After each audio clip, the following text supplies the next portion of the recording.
Alright guys, so it's been quite some time since I made a video, so I wanted to make a video on the markets, SPY, kind of recapping what happened today. We had a pretty aggressive end to the day. It's been a long time since I made a video. I stopped making videos only because I wasn't getting, a lot of attention on videos and a lot of views. So I didn't really see the point, but the reality is I love trading. I love what I do.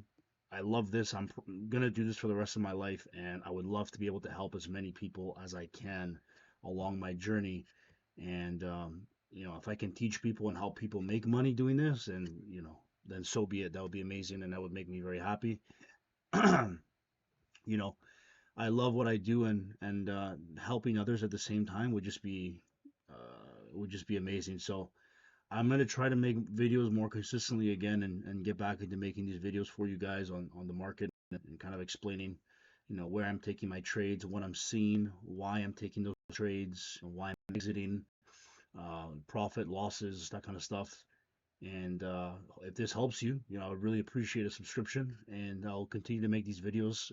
And if you think the videos could use some kind of improvement, or maybe make a recommendation of what I could do to make them better, more entertaining, that would be awesome. That would be really much appreciated. So I will do my best here with this video here, and we'll kind of just recap kind of what happened today, and how I'm basically trading and what I do when I trade. So with that being said, let's get into it. So if you guys have watched any of my previous videos in the past, you should know that I only trade SPY.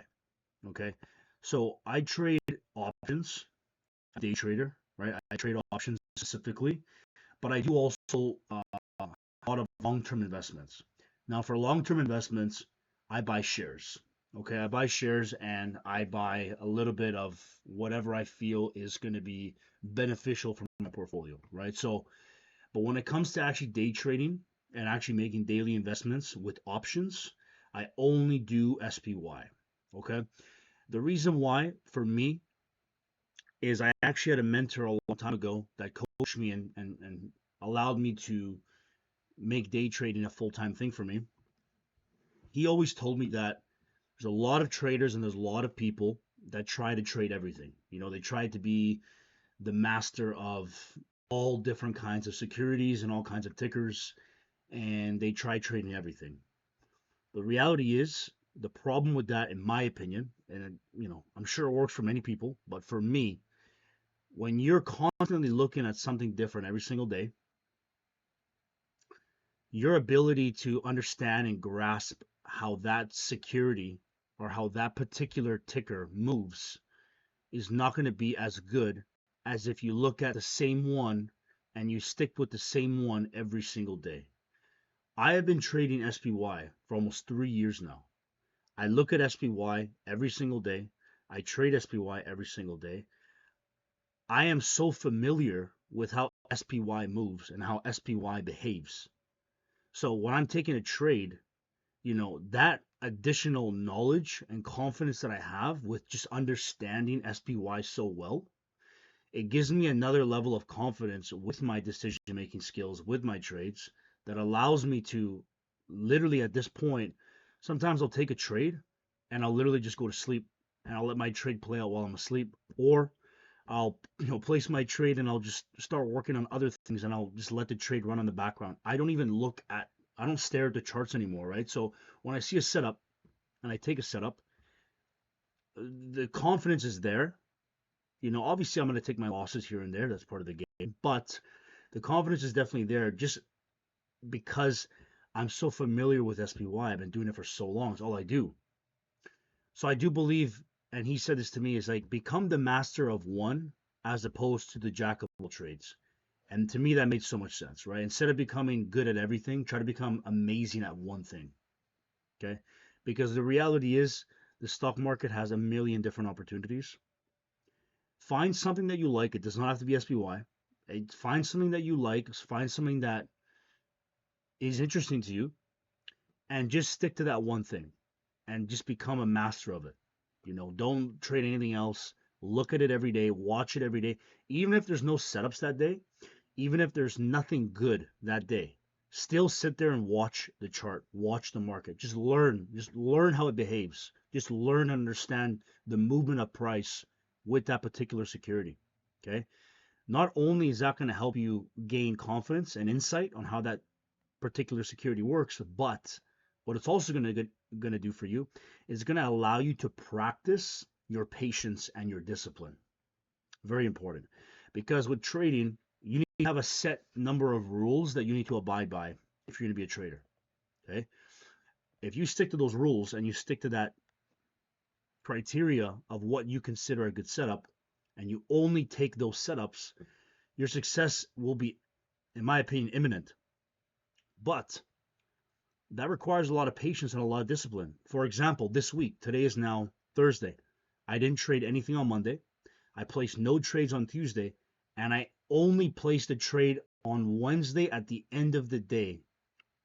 And I held that position overnight and I sold it this morning, Thursday, April 25th.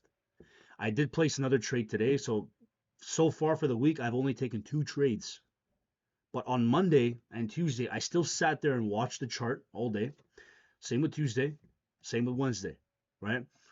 What this is doing is it's not only is it teaching me discipline and patience, it's allowing me to practice and get better at it. Very important. You need a lot of patience and a lot of discipline with trading, right? It takes a lot of discipline to sit there and stare at the screen for 3 days straight and not place any trades. That takes a tremendous amount of discipline, right? So even if the setups aren't there, I highly recommend that you still sit there and watch anyways, because it's important that A, you learn how the price moves with that particular security, and B, it allows you to practice your patience. Okay. So that's one thing that I would highly recommend. Okay. Is pick one thing and stick to that one thing only. I love SPY because, to be honest with you, SPY is basically the macroeconomic indicator of the entire stock market. It really is. Okay, it really, really is, and for that reason, I love it.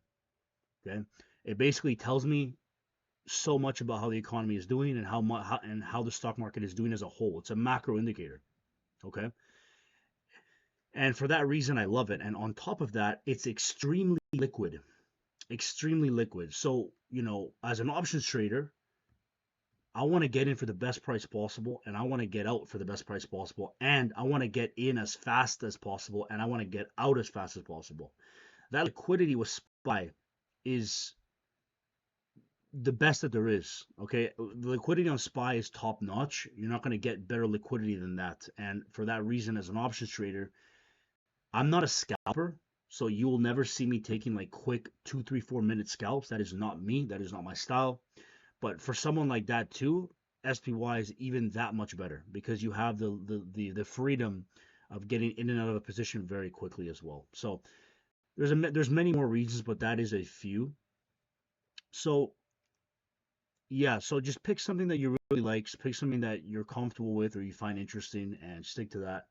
And create a rule set for yourself, create a list of criteria, and provided that you stick to that, right? It takes a lot of patience. I do believe that you will be successful one day. And another 2 things that you have to master as well, which took me a while, is going to be greed and fear. Greed and fear will destroy you in this market. It really will. You need to know when enough is enough. Okay. And what I mean by that is, if you're up 100% return, 2, 3, 400% return, and you still haven't even taken partials, there's something wrong with you. Like you have a greed issue for sure. Like, I don't understand people that feel the need to constantly chase these massive ROIs. That's greedy, for one. And for two, the probability of that happening is very unlikely on a consistent basis. Okay? Trading is all about probabilities. You need to take the most highly probable setups. Okay? If I'm chasing a 30% ROI trade, how often am I going to hit that goal as opposed to someone who's constantly chasing a 300% ROI trade? Probably not very likely. Probably not very often. Trading is about consistency. It's not about huge wins. Okay, it's about consistent wins. If I can consistently make 30% ROI every single day on my investments, I will be successful and I will become, a multimillionaire. That's just a matter of time. If I'm only chasing a 300% return every single time I trade, I guarantee probably 80% of those trades will be losers, and only 20% of those trades you take will be a winner. You have to know when enough is enough. You have to know when to pull the plug and say, okay, that's enough. Okay? The stock market is always going to provide you with another opportunity. There's unlimited opportunities in this game. And the sooner you understand that, the better. Because people like besides greed, as mentioned previously, fear is something that you also need to master. There's two kinds of fear here: fear of missing out and fear of losing money. So I personally have mastered the fear of missing out. I've mastered greed. I've mastered my patience and my discipline. One thing that I do struggle with from time to time still is the fear of losing money. And it also depends on the position size. Okay, so if there's a lot more money on the line, then that emotion might start to become present. And if that emotion is present, it's going to affect how I see and how I view the trade while it's playing out. Okay, when you place a trade, you need to have a plan. You need to set a plan and create a plan in place beforehand. Where am I going to get into this trade? Where am I going to get out of this trade? Why am I doing this? Why am I exiting there?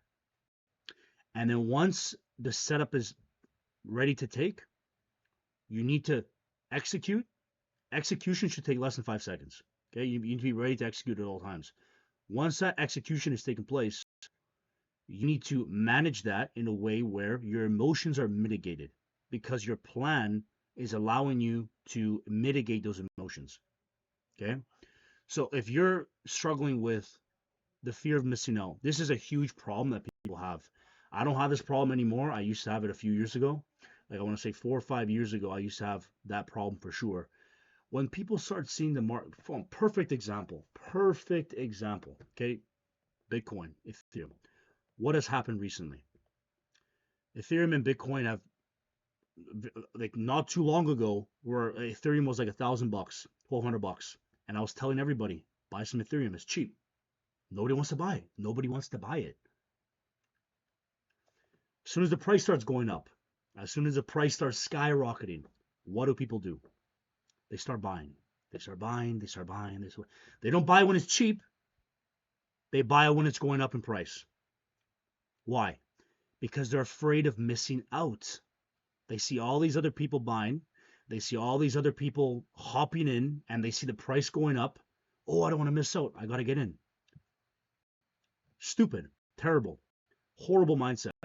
That is going to kill you in this game. You buy blood. You don't buy green. You don't buy it when it's already up 150% or 200% like Ethereum was. You buy it when it's cheap. Okay? That's how you do that. You don't hop in when everyone else is hopping in. When everyone else is hopping in, that's usually a sign that it's time to get out, or it's time to get out pretty soon. So fear of missing out can be very easily mitigated when you have a plan. When you have a plan, very easy to mitigate that. You have a plan and you stick to your plan, and nothing gets in the way of your plan. Okay? The fear of losing money is something that you need to basically slowly overcome. There's no quick solution for that. Fear of losing money is just your innate desire to want to make money but not take any risk. And that's everyone. Okay? That's unfortunately not the reality of life. You have to take risk to make money. And that doesn't even involve the stock market at all, really. You can apply that philosophy to any aspect of life. Anything that's very rewarding is going to involve a lot of risk as well. So here's what I did for myself, and it worked exceptionally well, and it allowed me to mitigate my fear of losing money. When I started trading, okay, I'm an options trader for SPY. So, I buy contracts. Okay, contracts is how I make the money. When I started trading, I would only buy one contract per trade. Very cheap, very small, very minimal. Am I going to make a lot of money? No. Am I going to lose a lot of money? No. So was I worried about losing money at all? I wasn't. Every single time I placed a trade, my fear of losing money was essentially non-existent because the money that I was risking was so little that even if I lost, I didn't really care. So the best thing you can do is trade, invest an amount that you don't care whether or not you lose. You have to be completely okay with losing that money. Not to say that you're going to or that you will, but in the event that it's completely gone, it cannot bother you. So obviously that's going to be different for every person. There's going to be some people that are not going to give a shit if they lose $5,000. There's going to be some people that are not going to give a shit if they lose $50. You need to figure out what that number is. What do you not care about if you lose? If that answer is $500, then that's what you trade with. Okay, that's what you trade with. You trade with $500, no more, no less, because that's what your risk can manage, and that's what your emotions can manage. So with that being said, I started off with one contract, very low risk, and my fear was completely mitigated. I didn't care if I lost it, and that allowed me to trade with a very clear mind. It allowed me to trade fearlessly. As a result, my trades were very well. My trades were very successful because I stuck to a plan and I stuck to my rules. As my confidence grew and my account grew, I started increasing the amount of contracts that I would buy. So sometimes I would increase to 2 contracts, then slowly 3 contracts, then slowly 4 contracts, five, six. Now I trade with about 20 contracts, but I didn't start with 20 contracts to trade. 20 contracts to trade is where I'm at now because I'm confident, and the amount of money that I spend on the trade, I don't care if I lost.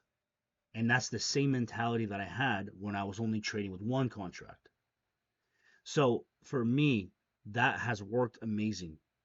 You cannot just immediately get rid of that emotion. That's a human emotion that we're all going to have.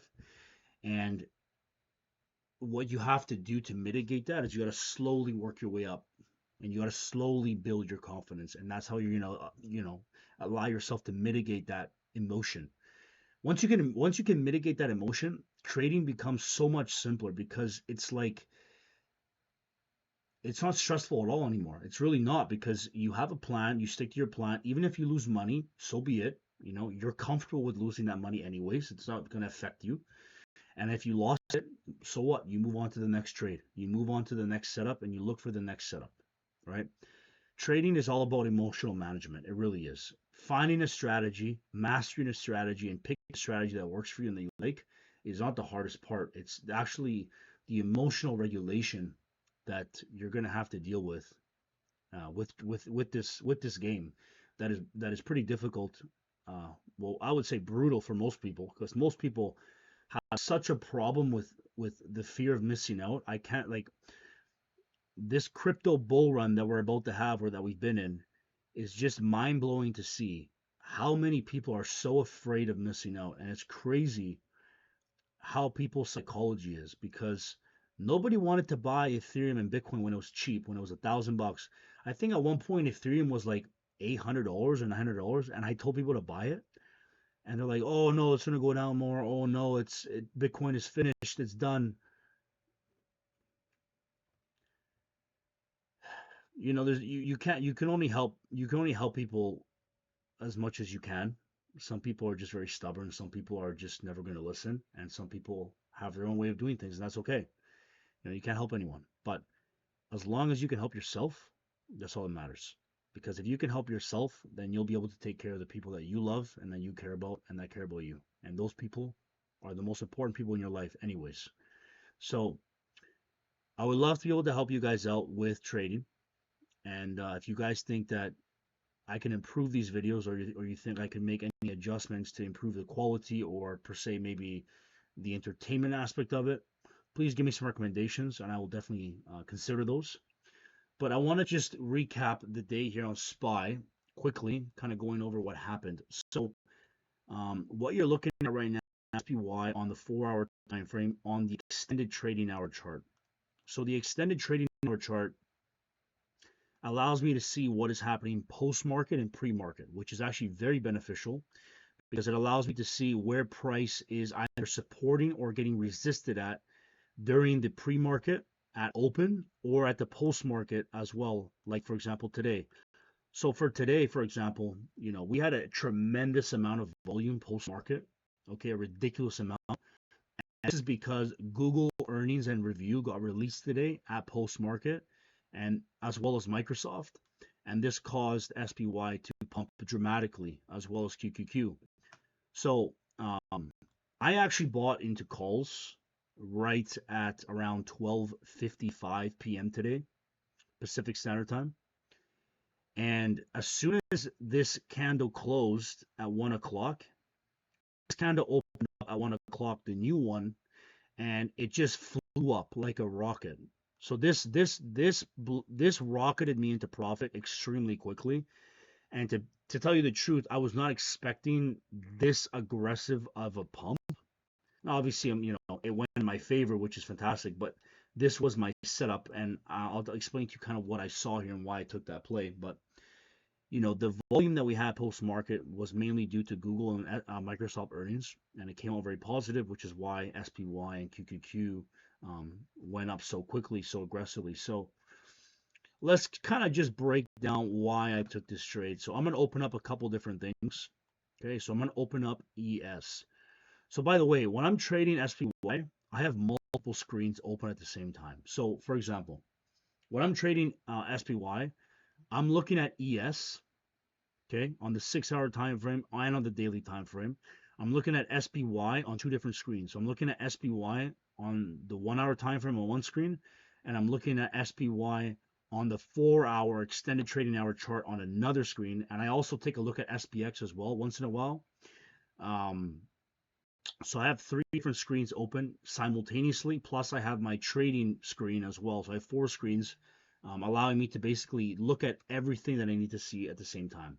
Okay, so this is ES. Okay, so I'm going to be very honest with you. At around 9 a.m. today, I was looking at getting into puts. And the reason for that was because we are in a downtrend. If you look at the weekly time frame on ES, it's very evident that we are on a we are on a downtrend. Same with the daily time frame. Okay, so the sellers are in control of this market right now. Now, I'm very much a price action guy. So I love to trade based on what price action is telling me. So as you can see, price came down and we created a higher low. Okay, so a higher low is going to be basically um, the lowest high point of the current trend. In this case, our previous higher high was here, 51.26, and then we came down. Okay, and technically, if we pumped from here, technically this would have been a lower high. Okay, and right after this, we should have potentially received a higher high, but that was not the case. Sellers are in control of this market, so instead what we got is we got a lower high, but then we got a failed higher high and we got a higher low instead, which basically closed at 50.80. We got a higher low with a bearish engulfing candle, creating a lower low and higher low and a bearish engulfing all in the same candle. Very bearish, very, very bearish.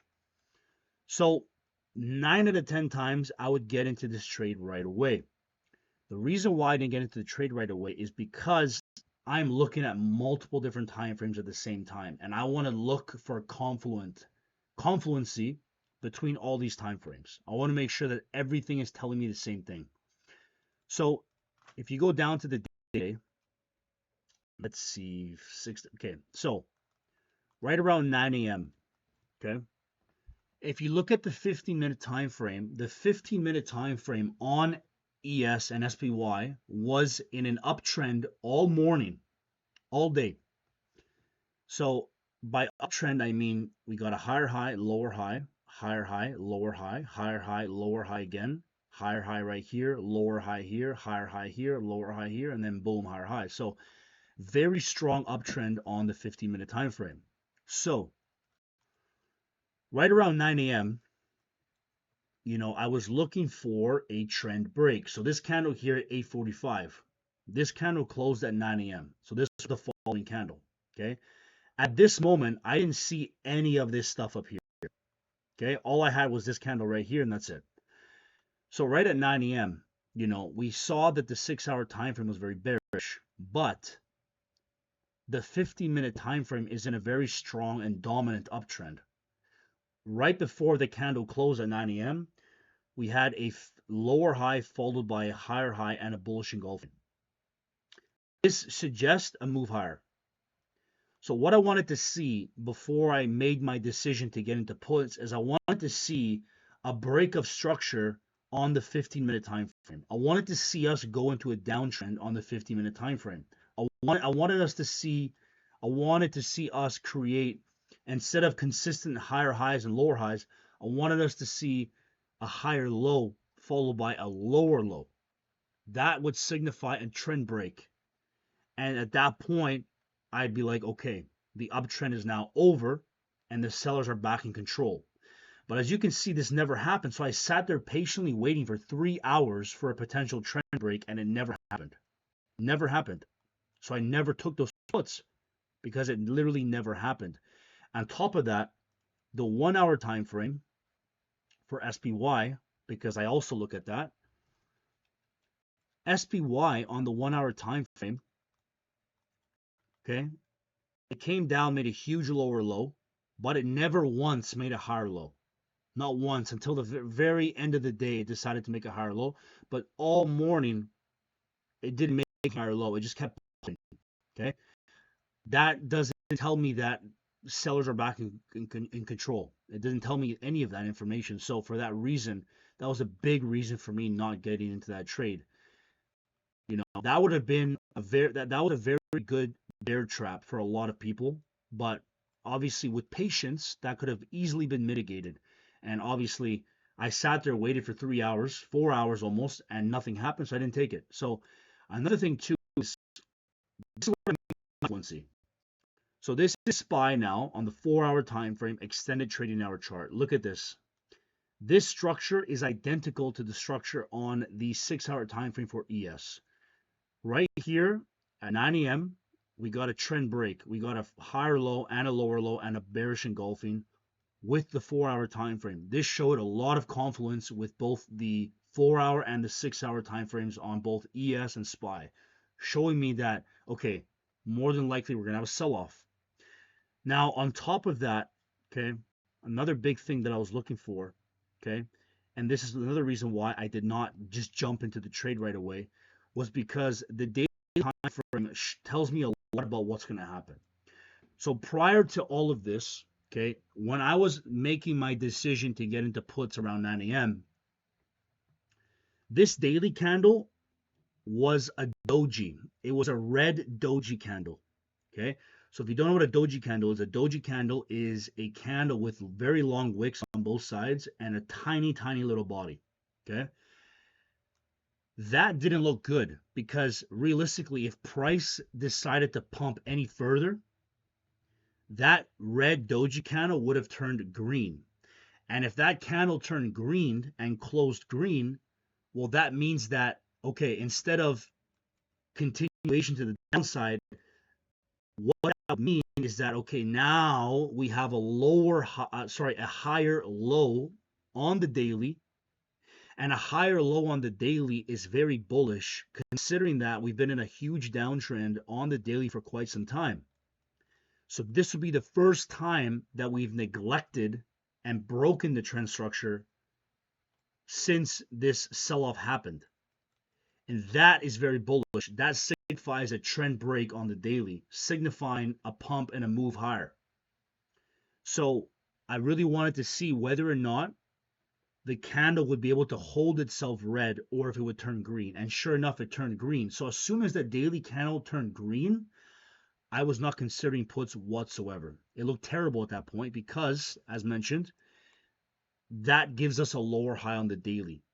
A higher low on the daily, which, the most logical thing to happen next is at the minimum a retest of previous highs, okay? 51.15 or a higher high.